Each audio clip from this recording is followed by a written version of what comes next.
So you're telling me that your oldest is about to graduate here in a couple months. How's that feeling, youth pastor guy? Man, I feel old. I feel real old. Yeah, so I'm struggling as well. You know, I've got one that graduated, but he stuck around. Yeah. And I'm leaving tomorrow to go on a college tour because next year my daughter graduates. She's not sticking around? She's done. She's done. She's had enough of you. She's like, I'm out of here. She's so done. So she's leaving. So that's what we're doing. We're we're going to check out colleges, man. So how are you guys? So I guess a lot of things are still maybe not happening. How's that? How's your daughter feeling with the whole senior thing? It's been weird for her, you know. So we moved obviously in the middle of her high school and disrupted. And you're in California. And we're in California. And so a little tighter there. A little tighter. And then they actually changed schools this year, again, for a bunch of other reasons. And so she spent her senior year doing online learning with people that she's never been in class with. They start back soon though. Like in person? Mm-hmm. So after Easter, they start back a couple days a week in person. Well, hopefully they'll be able to ramp back up and get some stuff done. I think a lot of schools around here are going to be able to re-engage, and seniors are not going to have to miss out on as much. But that is a good reminder to everybody listening, though. Hey, it's time to start thinking about what you're going to do for your seniors. Yeah. Because you're probably out of rhythm. You know, you didn't do anything last year, or you did something different. Some weird stuff last year. Well, what's weird for me, so your youngest is going off. So now I'm in the season where all of my kids are either past our student ministry, in the case of my oldest, or in our student ministry. So now you got no elementary anymore. No elementary anymore. So your son, who's the youngest, he's going to be in middle school. He's going to be, he'll be in. Oh wow! And we're junior high school here, so it's 7th grade. So he's moving to 7th grade. So the clock's really ticking for you, man. 6 years, you're done. So next year we'll have a 7th grader, a 9th grader, a 10th grader, and a freshman in college. Yeah, it changes everything, man. It gives you a different perspective for sure. Yeah, they've all invaded. They're all invading. Well, good deal. Well, hey everybody, welcome to the Longer Haul, the youth ministry podcast that we talk about, you know, what it's like to stay in youth ministry for the long haul, both at your local church and as a career. My name's Chris Trent, and I work with youth pastors and teenagers throughout the state of Georgia for what's called the Georgia Baptist Mission Board, and that's a new gig for me recently. And Jody is a youth pastor all the way out in California. Woohoo! But he's in the desert. Because some people are like, oh, that's so awesome, you live in California. I'm like, yeah, okay, but he lives in the desert. It's really awkward to explain because we're in Southern California. And so when you say Southern California, people think Orange County, right? Anaheim, they think Laguna, they think L.A. All those places are nice, driving distance. Yeah. San Diego, when we go it's a lot. Like the beach, if I understand, it's the beach, then some really cool stuff to do like Disneyland, then some mountains. Yep. And then us. And then the desert. Where there's nothing to do. And then Las Vegas. Yeah, and between us and Vegas is a few hours of less. Nothing. of less. More desert and less things.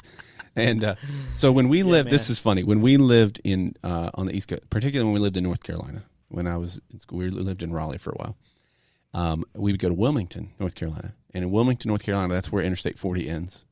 And there's a sign in Wilmington when you get on Interstate 40 that says Barstow, California, and the distance, the miles to the very end of Interstate 40, because it runs from North Carolina to California. Yeah. So when we were moving here, we're like, we're going to go to the other side because it says Wilmington, North Carolina, and how far. Now, in my mind, all those years, we pictured Barstow to look a lot like Wilmington, beach town. Yeah. Barstow could not be less of a beach. It is in the middle of the desert. The claim to fame for Barstow is that that's the birthplace of Del Taco. And it's not a claim to fame. The original Del Taco. Their fish taco is not bad. But the fries are good. Yeah, they are. Just weird for a taco so place. The road ends in the middle of the desert. That's funny. Yeah, it's not at all like what we expected. You would think it would go all the way to the water. Yeah, you would think, but it doesn't. Yeah. It's like this beautiful pier. Yeah, not at all. Not at all. Yeah, well, hey, shout out to our sponsors. We've got some amazing folks that help us out and help us to pull this thing off. There are some costs involved, and thankfully we've got people to help cover that. So first up would be Aero Sport. They've got this amazing game that involves kind of like a Frisbee, and It's kind of an indoor or outdoor game. It's great during coronavirus world because you can definitely do it social distancing. But you'd have to go check it out, aerosport.fun. And you and I both have these in our youth ministries. They're awesome. We recommend them. They're great. Yep. So, and then also if you are looking for some help with cell phones for your parents, we've got a great guy named Barrett. Several episodes back, we had Barrett on talking about this new resource that he has. That really is a resource you can put in the hands of parents and help them to navigate what it means to put a cell phone in the hand of their kids. And so it's actually a program, kind of a resource where the kids watch it with their parents, but it's not hokey. It's good. That's really good. So yeah, we highly recommend that. We can put a link there, in our show notes page for that as well. You remember that? Yep. Smartphones-101. Yeah, smartphones-101.com. Yep. Yeah. And I think for Aerosport and for smartphones, if you use longer haul, you can save some money there. Yeah, totally. I think Aerosport, it's like free shipping, I think is what Something that like is. that. And then with Barrett, there's actually a discount. Yeah. Yep. And then we have YM360. Best of the best. And graduation gifts. This is probably a good time to start looking. Dude, last year they did that amazing. I don't know if it's out yet, but they will be doing it. It's just like, boom, here you go. Here's your graduation gift all in one box. Boom. Yep. And you Done. can use longer haul, the number 4. Yep. The letter U, longer haul 4U, and save some money there. But tons of resources. Hey, it's not too late to go to camp. Nope. They've got some great camp options. If you're sitting there right now going, oh my gosh, I wish I would have planned something because now it looks like we could have gone. Check them out. That's great. I'm seeing that on a lot of the Facebook. A lot of the Facebook people groups are like, oh no, camp, we can do it. Camp, we can do it. I need a place. So YM360, they're great. Generate is what their camp is called. Can't recommend that enough as well. Yep. So good times. Yeah, and then we haven't done this in a while, so I'll just say if you're listening at this point, man, if you're not subscribed to the show or following, depending on whether you're listening to Apple Podcasts or Spotify or wherever you're listening at, man, we'd love for you to do that so you get the episodes as they come out each and every week. And if you're finding them helpful, sharing that with a friend or fellow youth pastor, youth worker, spread the word. We'd appreciate Spread the that. love. We'd appreciate it. We do like talking to people. I mean, our 13 listeners really appreciate the show. We got more than 13. But if we could hit 15. Yeah, okay. Good times fantastic. For sure. Well, hey, last episode. Yep. It was kind of a sad episode. It was a downer. It was kind of a bummer. It was kind of a downer, because it was like, hey, what if they don't come back? Yeah. But we've got good news, because today we're talking about what if they do? What if they do? What if they come back, right? What if they do come back? We thought we would balance that. And honestly, at the time we recorded What If They Don't Come Back, we did not plan on doing this episode. Right. But I think I reached out to you and said, hey, man, what if we did? And we both kind of brainstormed. We're like, yeah, let's do this thing.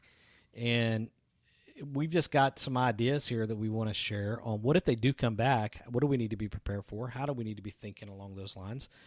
Because even though there's definitely a possibility that some will not, we know that a lot will come back. So, and it may take time. It may take time. Yeah, it may take time. Yeah, of course. Yeah. But so we're both coming to the table, and like so often before, you sat down at the beginning during our pre-show meeting. You said, "I've got 4," and I said, "I've got 4." And that was, and we didn't even plan that ahead of time. I'm telling you, man, it's like great minds think alike. We're just connected like that, It's a little scary. It's a little, it's terrible. It's what it is. So, all right. So that said, I've got 4. You've got 4. Why don't you go first? Okay. You're going to use one of mine. I know you're going to, like always, you're going to steal one of my good ones right off the bat, probably. Okay. But my first one is this. Don't expect it to be like it was. Dang it. See, now you're down to 3. Don't expect it to be like it was, and that doesn't mean mine's still a little different. And I'm gonna save it for a second because it's a little different. But go ahead, talk to me. So I think the danger or like the tendency that we have in this season, and we met with our student team yesterday, and we're talking through this very thing, is that we kind of just want to go back to what it was. We have this idea, and to be fair, a lot of our parents and students are wanting to go back to what it was, expecting it to be what it was. And there's just, in most cases, no way that that's going to happen. Correct. To the exact. So I think you have to come in with some realistic expectations that things are going to look a little different. They're going to feel a little different. And depending on where you are, like this is interesting. So we do a big event every year called Camp Preview when we open camp registration. And typically that event is a big deal. All of our campuses come together. We give them a little taste of camp. The camps come in. We play some games ahead of time, and then we do a big service to get them all excited about it. And then we open camp registration. Well, this year it had to be significantly scaled back in terms of what we were able to do because of COVID. But we were able to do that still. And so we did a very toned down version. And we come out the front and we're like, hey, who's excited to be here? And it's like, woo, woo. Like, oh, that was terrible. Let's try that again. Tell me you didn't do the old fatal. Oh, we can't hear you. That was terrible. Let's try that again. Who's excited to be here? And it's like, woo. That's what we got. All right. And what we realized is that even for students coming back, it's just different. Feels different. We're all out of rhythm. We're all out of habit. And there's a lot of uncertainty. And weird anxieties about things. Yes. Of what it feels like to be back in the room together after being kind of separate for so long. Yeah, so I'm going to connect the dots here between ours because mine, you said it's going to be different. I actually said they will be different. That was my first one. Okay, so, all right, I'm going to make a really nerdy pop culture reference here. I'm shocked. We're all shocked. Lord of the Rings. Oh, okay, I didn't see Lord of the Rings coming for you. What are you talking about? That's one of the greatest movie series of all time, okay? Lord of the Rings, Frodo, Gandalf have this great moment where Frodo's like, I wish it wouldn't have happened, blah, blah, blah. He said, will I make it back? And Gandalf has this beautiful line where he says, if you do come back. Well, he says, you may not come back, right? And then he's like, but if you do, you won't be the same. Right? Yeah. Okay, that's the nerdy reference. But I'm not kidding when I say that thought has been I've been wrestling with that because here's the thing. I think people are going to be different as a result of what we've gone through. Yeah. Now, here's what I don't have the answer to how. Sure. Yeah. No. Like I'm not going to sit here and tell you here's how your teenagers are going to be different because I don't think we know yet. But I do think that kids are this has been a year unlike anything most of us has ever dealt with when it comes to what I think is going to be impact, and I don't think we're going to know for a while. Here's what I am saying, though. Here's my tip for everybody. You've got to watch for that. I think you've just got to pay attention to the fact that kids that you thought was one way, they may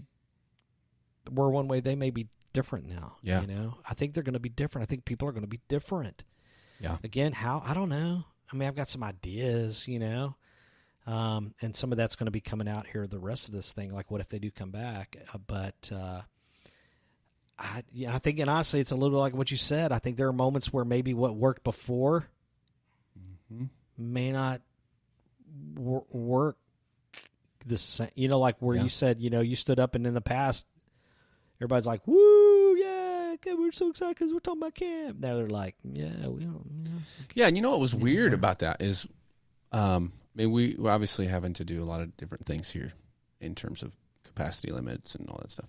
And but we still had a really good turnout for that event. Yeah, sure you did. And so we walked in and looked out and we're like, holy moly.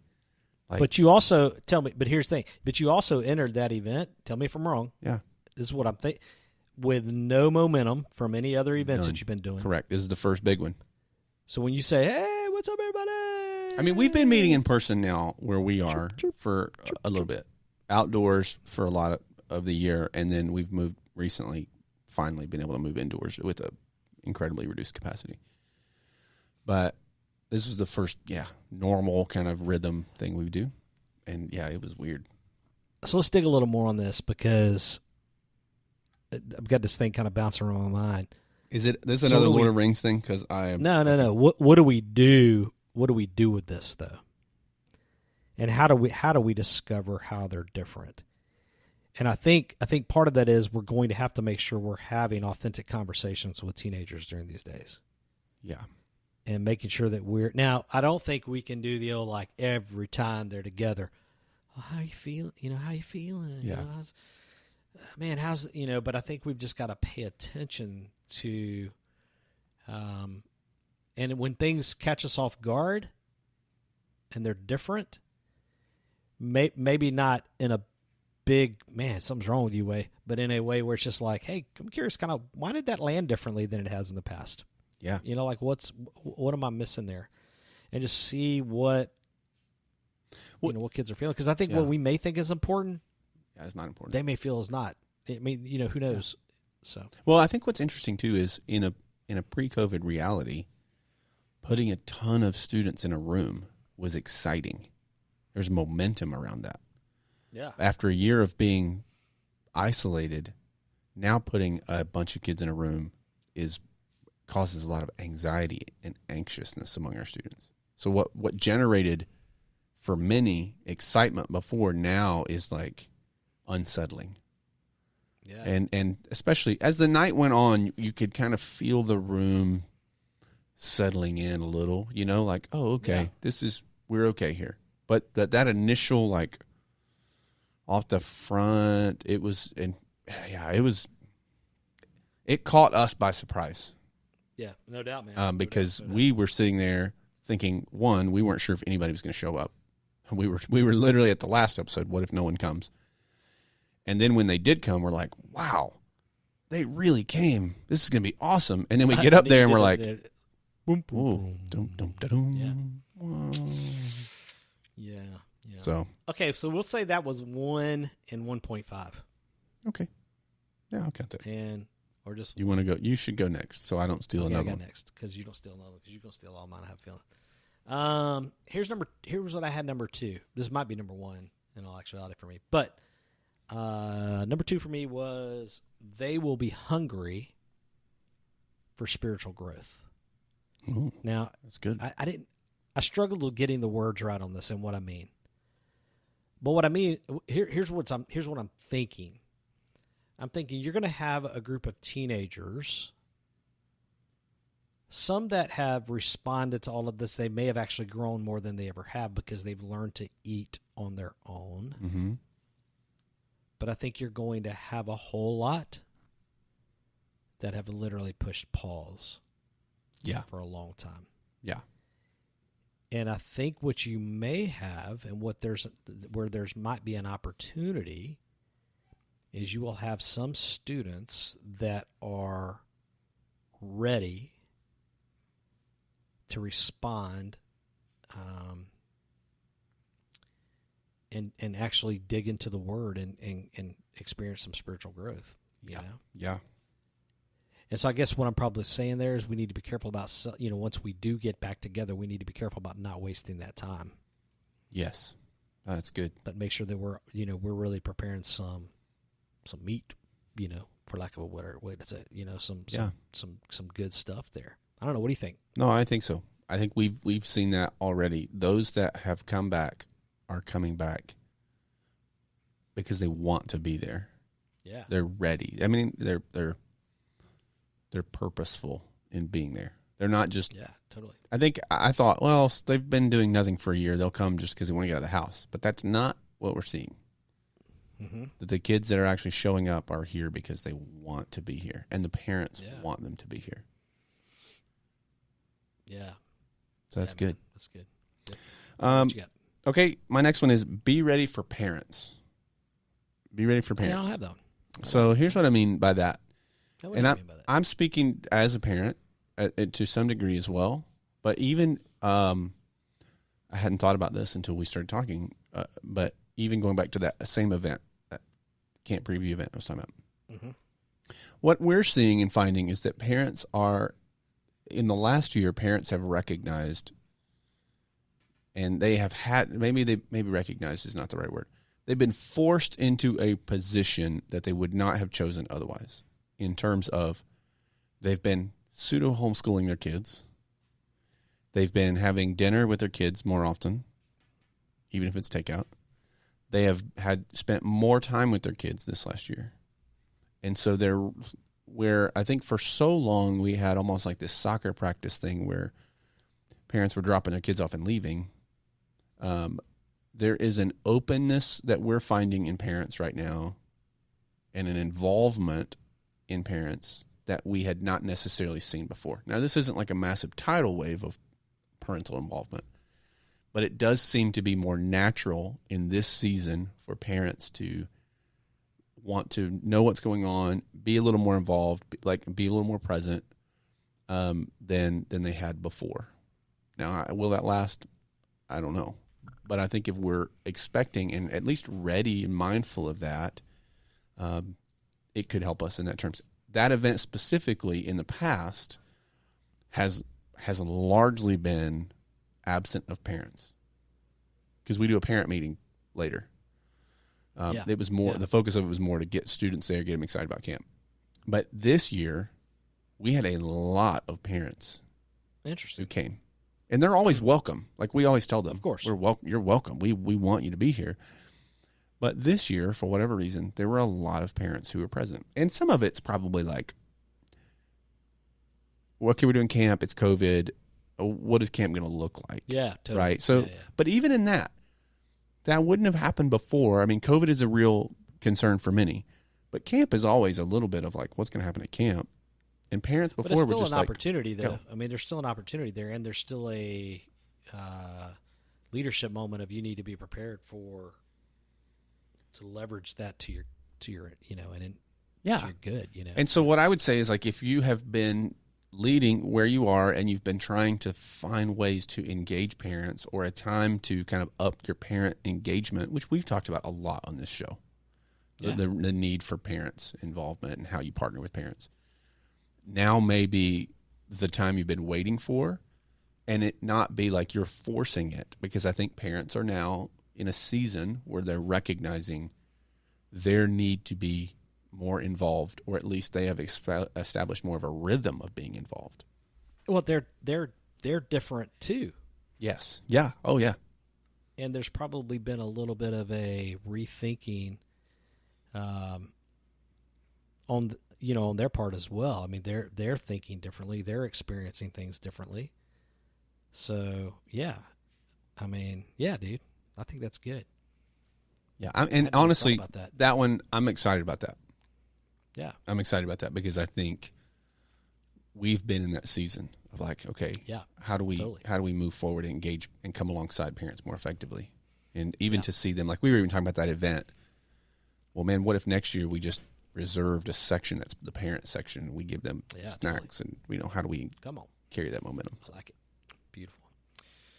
All right. Well, here's a number next for me. This is it. What if they come back? Answer for me is you will likely experience a time of rebuilding. Yep. And we've talked about that off and on. Kind of, we've kind of sprinkled that in a lot of our conversations here. But I think you need to be prepared for the fact that if they do come back, which a lot will, it'll be a time, and a lot of it's because they're different, because they're hungry for spiritual growth. There will be a time of rebuilding, almost like you're a brand new youth pastor in a way. Of course, we know some folks are brand new youth pastors. We've heard a lot of people moving during the middle of this, which sounds challenging to me. Yeah, my goodness. But I feel like a lot of folks, man, you could have been doing it for a long time, and I still feel like you're going to have to learn maybe some new skills. You're going to have to think about, and you may have been at the same church for 5-10 years, but you're still going to have to rebuild some things, recreate momentum. We talked about that a minute ago. Yep. And that's just rebuilding, because there will be some things that have been lost in the middle of all this. But that's the negative way to look at it. The positive way is to look at it is, hey, you get to rebuild some things. So while you're rebuilding, you want to add on a new part. There it is. There's an opportunity there. Yeah, I love that because, oh man, we could spend an entire episode just around the idea of what it takes to build something new from what it takes to step in the middle or to lead something that's established. It is very different skill sets, right? I mean, one is almost church planting, so this idea of like church planting or revitalizing a student ministry, even if it's your own. Sure. Yeah. You may have served someplace for quite some time, and you're walking into a room now that's much smaller in number, or empty. Yeah. And what does it take? How do you build momentum from a handful of students when you were used to having a room full of students, or even or maybe not a handful, but depending on your context, a significantly less number, because it's all scales. It all scales, right? If you're used to having a large ministry, and now you're, significantly smaller, that is a different skill set. It's going to require a lot more intentionality, a lot more hustle, a lot more shepherding, a lot more investing, but it provides an incredible opportunity to invest in fewer students at a deeper and more intentional level that could lay a foundation for what happens as you regain and grow and reach. That's interesting. I hadn't really thought about that until you just said it. I would dare say, full confession here, I think the longer you stay somewhere, pre-COVID, the longer you stay somewhere, one of the beautiful results of longevity is things get a little bit easier and you don't have to work quite as hard because you're not doing everything from scratch. You've built a culture. You've built everything. Again, just to kind of undergird what I'm telling you here, like with this, is I think you may have to work harder than you've worked in a while over the next couple of years. Yeah. You just got to dig in. And yeah, that's good. That's good. Okay, so I'll piggyback on that a little. Come on, with my next one. I got one more after this. How many you got two more? Yeah. I mean, this is basically, I had leveraged the opportunity for change, which is kind of what you're saying in some regard. But I think this is the time, like if you've got changes that you think you need to make, now's the time to do those. And I think as students are coming back, even if they don't come back, whether they don't, this is the moment and opportunity to make some of those changes. And I think you need to be, along with that, what I'll say is, and this is a conversation even that we were having this week with our student team, is like, we have to frame expectations. We have to frame expectations for people and for ourselves in terms of like what it looks like as people are coming back and how we do these things. How do we adapt? How do we change? What is it going to look like going forward? And so in a similar way to what you're saying, like, I think that's whatever number we're on, 3.5. That's my 3.5. Yeah, I don't know where we're at. Yeah. Good. Am I on my last one now? Yeah. Or you got one more? No, go ahead. Okay. So here's the last one for me. What if they come back? Well, there's been a year without opportunity to respond to the gospel. Now, look, I don't mean like that, God has shut down, people. I know that you can still trust Christ in the middle of a pandemic, but here's what I do mean. It's been a year without as many opportunities to call people out, to give them opportunities to respond. And so as a result of that, I think there is an opportunity for all of us that we need to take advantage of, which is we need to call kids out and ask them if they've not made decisions, for Christ, that now would be the time. Again, because there's been a whole year where you've not had any kind of invitation at your church. Or, you probably haven't done a lot of invitations over Zoom.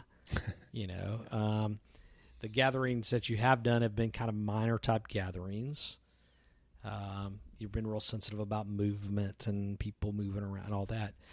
So I would just say that I think there's an opportunity. There may be some kids that are very hungry and need to make some decision. Who knows how God has worked in their life in the last year, and there's an opportunity there to respond to the gospel, and make that decision, kind of in an official way or whatever. Yeah, that's a good one.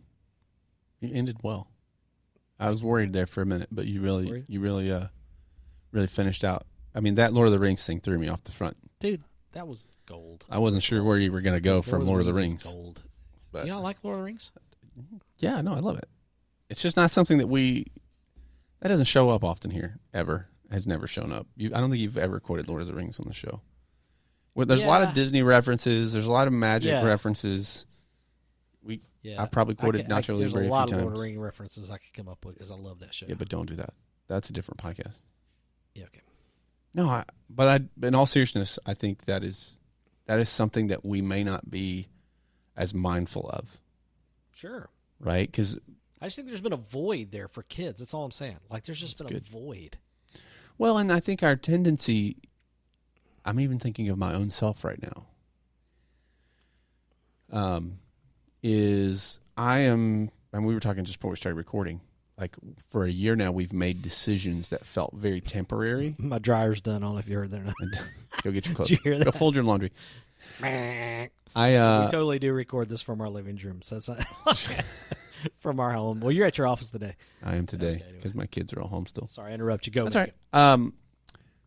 I am, for a year now, we've been making decisions that feel very temporary. And so it's been difficult in the sense that we knew we were making decisions of how do we do ministry right now in the middle of all of the unknowns that things are going to change. Now for us, we're starting to make decisions that feel more permanent. What are things going to look like as they come back, right? Kind of what I'm talking about. And so that feels so much more heavy for me right now and weighty. Is that a word? I don't even know if that's a word. Than what we've been doing. It's a different level. And so I know for me even, I'm finding myself thinking so much about the logistics and the program piece of what it is. How are we going to pull off ministry now? And maybe not as much of what you're saying of like, okay, these kids have really been in a vacuum for a bit. And so what does it look like to step in and be more intentional and challenge more? And I think too, that's even more important because the reality is, like we were even saying earlier, that a lot of the students that are coming now, this is your core. You're not really seeing a lot of your, maybe your fringe kids. This is your core students. And so to be able to lay that foundation and call them to make those decisions that have been put off is huge. Yeah, and if I could be, if I could be a little, maybe in your face for a second, I guess, listener, it depends on who you are, I guess, listening. But I just think that now is not the time to come back and fall into the trap of thinking, well, we're just starting back up, so I need to make sure I make it really, really fun and entertaining and, attractional. You want to do things right and you want to have fun. That's not what I'm saying. I'm not anti-fun. But I just don't know that I would fall into the trap of thinking I'm going to work really hard on all of that and not work hard on spiritually, where do we need to go over the next season? What do we need to make this thing about? Where, what do we need to focus on? Just an opportunity there, and I think it's good. Yeah, it's good, man. I would say I'm with you though on the weight of things, man. I think everybody's feeling that, Jody. I think everybody's feeling the weight of, okay, I'm starting back and I'm changing this thing. Am I getting this right? And part of that feeling is sometimes you're creating new things that haven't been done, and you're like, okay. So if you pre-COVID, if you were to create something new, and you end up having to cancel because it ain't that good, it ain't no big deal. Right. But now if you do something crazy and you got to cancel it, it just falls into that, something canceling else. One more thing, And so, there's a weight to that. I think, too, and maybe, I don't know. I don't even know if this is a list thing or if this is just something I'm thinking about, so I'll throw it in if it adds to the list. We didn't number them anyway, so who cares? There's a lot of things that we've started over this last year because of COVID that are really good that I want to make sure that we continue to do. Yeah, totally. Right? So there have been some, like, whether it's our YouTube channel stuff that we've really spent a lot of time on. Yeah, man. Or, incorporating some of those, like, opportunities for online trainings and Zoom things. I don't think I want all of those to go away just because we're in person. So the reality is that even though they're coming back in person still, we still have now created new things that I want to continue to do. And so I think it's important for us to recognize and be mindful that if they come back, that some of those things with this last year, we need to be mindful not to abandon. That those things can really be a catalyst for our ministry going forward. Whether that's parent meetings by Zoom, or I know you did some trainings last year. You brought in some, Walt Mueller came in and did some stuff for you guys. And yeah, totally. I mean, I think that needs to stick around. For sure. Those types of things. But if we're not careful, we'll focus so much, we'll shift our focus so quickly back to the in-person thing that maybe some of those other elements that we've been really more intentional and mindful about kind of just fizzle and fall. And that'd be a shame to spend a year doing stuff like that and then it not. Yeah, totally. Yeah. But the one thing I will say, as we're talking through all these things, and I'm thinking, if I had to sum everything up to one word, it's opportunity. Like, oh, sure there is. Yeah. Opportunity. There's so much opportunity for us right. in this season. And I know you're tired. Like, you're listening. I know you're tired. I know you're hurt.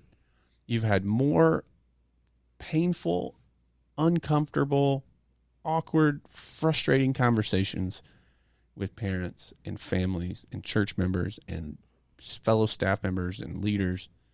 You've watched people leave your church over things when you felt like you were doing the right thing, and every decision you've made, you've been met with people who are frustrated. Didn't matter what you did, people were. I get it, and it is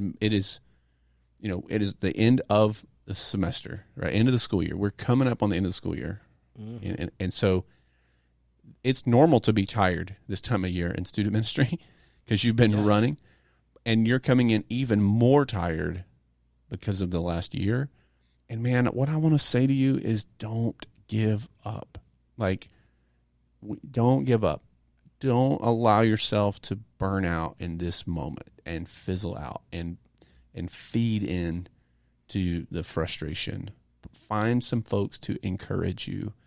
Let me encourage you right now and say that what you're doing and what you have done this last year may feel like so ineffective, but you have made a difference in the lives of some that you're ministering to. And God is using you even if you don't feel like it right now because it looks different or it feels different or because you're fielding criticism that you feel is unfair. But man, stay at it because there is an incredible opportunity for us in this next season as we come out of this last year, to come out healthier in the long run and see God really do something incredible in the lives of the students and families that we serve. Yeah, because what if they come back? I think what you're saying is we all can still make a difference in the lives of teenagers. Yeah. And it's felt like it's been a year where we've not had as much of an opportunity to do that. But that doesn't mean we're not good at it anymore, Yeah. We can feel, some of us may be feeling a little rusty with all that, but I'm telling you, it can still happen. So it's good stuff, man. Good stuff. Well, you got to remember, why are you doing this? Why did you start this in the first place? Oh, yeah. Right? Huge. I mean, Huge. Granted, there's some that get in here because they thought youth ministry would be fun. Yeah. That was a lie before COVID. There are moments where it's fun, but it's not easy. That's why people quit to go be a senior pastor. I'm just kidding. Mm-hmm. I'm just kidding. Although it might be a little easier to be a senior pastor at times than a student pastor. I don't think during this it's been easy. No, it's not been easier. So lean in. Don't give up. We are in your corner. And, man, we're cheering you on. Yep. All right. Well, good episode, man. That was fun. It's a good conversation. This is the cup half full. After the cup half full. Cup half full. Hey, don't forget our sponsors. They're amazing. YM360. Wait, don't stop listening. Keep listening. Yeah. Stay in for a second so you hear this. YM360, camp options, curriculum options, all kinds of options. And then aerosport.fun as well. It's a great game. And you just have to look at it online and check it out. And then the Smartphones Dash 101. Yeah, it's good. Good stuff. So thanks all those folks for helping us out. Yeah. Super encouraging. And again, make sure you are subscribed or following if you're listening on Spotify or iTunes or Google Podcasts or whatever, and share this with somebody. We'd appreciate that. And invitation is always open to join our super secret podcast group. Yeah, man, for real. Been some good discussion this year on there. It is, and what I like about it too is it's not like there's a ton of traffic every day on it. Yeah, you're not getting bombarded. But it's a safer place to go in and not get just blasted for asking a question. It is a very safe place. A few people that are very thoughtful in their response, and Jody and I are always willing to respond. A lot of times we'll sit there for a minute, kind of let other people respond, but yeah, for real, man. For real. I feel like it's a really healthy, positive, encouraging community. It is. Everybody gets it. Everybody understands that we're all in this together. So I don't know if anybody's still listening, but I will tell you an idea I had, by the way, that I wish would catch root for the other bigger Facebook groups, and I want to create a rule called the lock-in rule. Have I told you this? I don't think I've told you this. No. Okay, this is the lock-in rule. The lock-in rule is this. Don't have them. No, see, you're the guy. This is why we need the lock-in rule, because of you. Okay? The lock-in rule simply needs to be if somebody goes online onto a Facebook group, Youth Ministry Facebook group, and they say, hey, I'm having a lock-in, and I was wondering if you could share with me your schedule or some games that you really like. Yeah. Well, inevitably, when somebody posts that on any of these big Facebook groups, everybody's like, don't do it. Oh, no, the lock-ins are dumb. No, don't do it. Blah, blah, blah, blah. I'm like, dude, that ain't the question That's that not guy helpful. asked. The guy's already asked the question. He's just saying, hey, I'm going to have a lock-in. Yeah. So I need some help. So the lock-in rule is, look, if you're anti-lock-in, don't respond. Stay off the deal. Yeah. And the same thing is true for some of the bigger topics as well. Yeah. And I'll let you figure out what those are. But sometimes even from a theological bent, conservative, more liberal, whatever, sometimes people are responding and you're just going, dude. Yeah. This isn't a debate about whether or not we should or shouldn't. This is a debate. This guy's asking for some help with this particular situation based on this kid. Yeah. If you can help. If not. Same thing happens so I'm in a bunch of Volkswagen. That's the lock-in rule. I'm in a bunch of Volkswagen groups. And inevitably, pretty consistently, people ask, like, what kind of motor oil do you put in your Volkswagen, your air-cooled Volkswagen? And it's like... And you answer. No one gives you somebody tells helpful. You why you're dumb for answering. No one gives helpful answers. They're like, we just use vegetable oil or, just stupid stuff. Like, man, the guy just bought a Volkswagen. He needs to know. He needs help, yeah. I'm sure it's that way in your Magic groups. Well, I'm in a Harley-Davidson group at my Sportster 883. Same thing. Yeah. Somebody says, hey, 883 need help. And they go, oh, you need to buy 1200 or whatever. Yeah. It's like, dude, I need the question. So anyway, that's the point is this. Y'all spread the love on it. The point is this. If you come and you join the super secret Facebook group. You don't need the lock-in rules already. It doesn't matter. People are just really kind. People are already good. If good, kind, thoughtful people. I can't believe people. If you're still listening right now, I am blown away with your love. We love you. And so anyway. All right, bro. Have a good one, man. We'll talk to you later. Later, dude. See you.